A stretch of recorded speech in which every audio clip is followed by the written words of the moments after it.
Salam teman-teman sekalian, salam sukacita, berjumpa lagi dengan saya channel Sukacita Kristus Tuhan.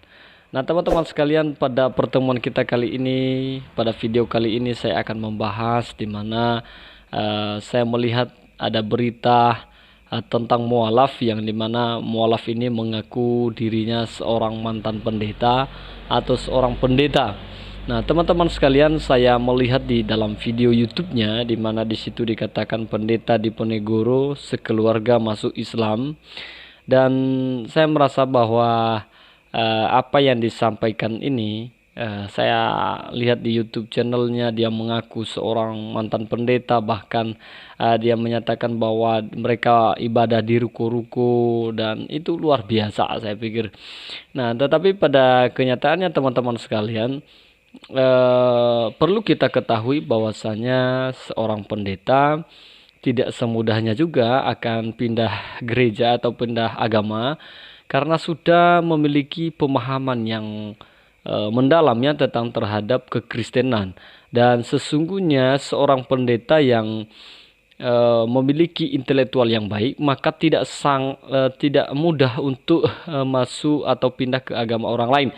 Dan untuk mencapai jabatan seorang pendeta juga, saya mau sampaikan bahwasannya tidak semudah membalikan telapak tangan, karena membutuhkan banyak proses yang akan dihadapi dalam sekolah yang dihadapi. Pertama, dia harus sekolah teologi selama 4 tahun, dan mendalami Alkitab selama 4 tahun itu, mempelajari sejarah-sejarah gereja, mempelajari sejarah Alkitab dan bahasa Ibrani dan Yunani. Tentu itu harus minimal dia harus paham dan memahami semua itu.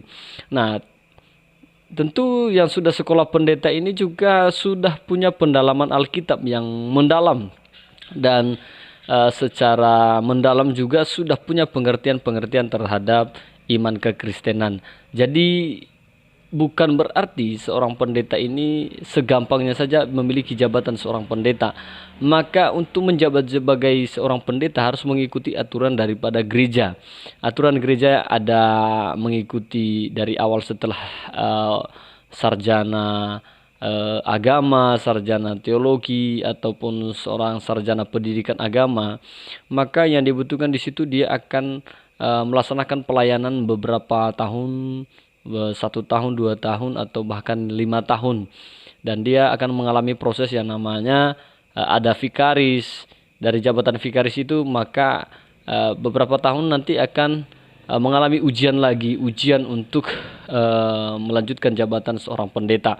Nah, tentu kalau sudah mengikuti jabatan pendeta, maka ada sertifikat pendetanya, ada sertifikat vikarnya dari awal, sertifikat vikar, dan sertifikat daripada seorang pendeta. Tentu itu semua bukan dengan proses yang sangat mudah, semua itu sangat lama, dan itu juga diuji semua hasil daripada pelayanan kita untuk menjadi seorang pelayan Tuhan. Nah teman-teman sekalian, kalau kita melihat cerita ini teman-teman sekalian, saya merasa bahwa ada kejanggalan di sini, karena setelah saya memperhatikan sertifikat yang diakui oleh seorang mantan pendeta ini, ternyata ini adalah sertifikat sekolah pelayanan Betani.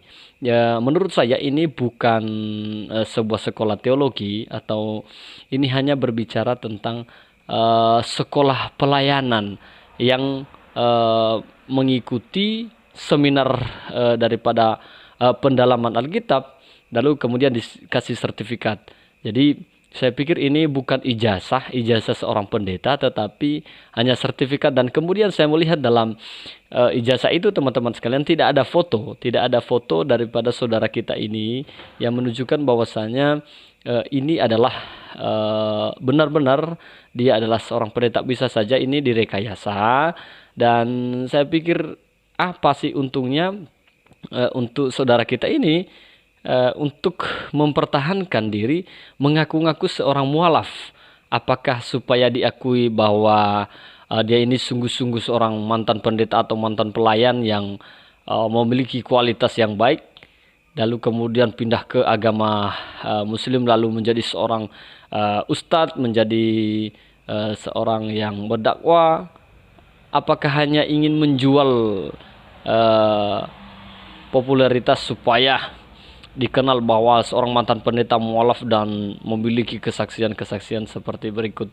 Nah, jadi saya berpikir teman-teman sekalian, ini sesuatu hal yang salah, paradigma yang salah, di mana saudara kita ini mengaku seorang pendeta tadinya, ternyata setelah kita melihat daripada hasil ijazahnya itu bukan sertifikat daripada pendeta kependetaan, tetapi itu hanya sebuah sertifikat daripada seminar pelayanan.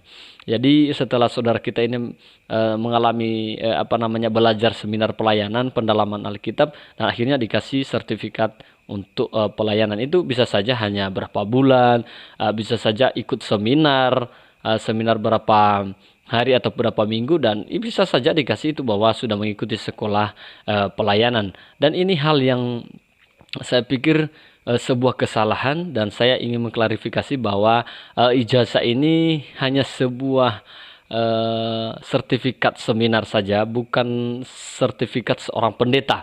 Jadi teman-teman sekalian, perlu kita menyimak bahwa penyampaian yang disampaikan oleh saudara kita ini tidak benar, dan saya merasa bahwa dia ini adalah masih kaum awam yang ngaku-ngakunya seorang pendeta tapi ternyata bukan seorang pendeta, hanya sekedar bukan hanya sekedar tetapi hanya seorang pelayan Tuhan yang membantu pelayanan seorang pendeta tetapi mengaku diri seorang pendeta. Nah, ini yang bahaya sekali. Jadi mudah-mudahan teman-teman sekalian tidak salah paham, dan semuanya bisa kita atasi dengan kita menyaring semua informasi-informasi yang ada, sehingga kita bisa teliti bahwasannya apakah ini benar-benar seorang pendeta atau hanya seorang pengadu domba untuk memperkeruh suasana. Oleh karena itu, sebagai orang yang Kristen, orang yang percaya kepada Tuhan, mari kita tetap teguh di dalam iman percaya kepada Tuhan. Semoga kita selalu sehat walafiat dan Tuhan memberkati kehidupan kita. Salam.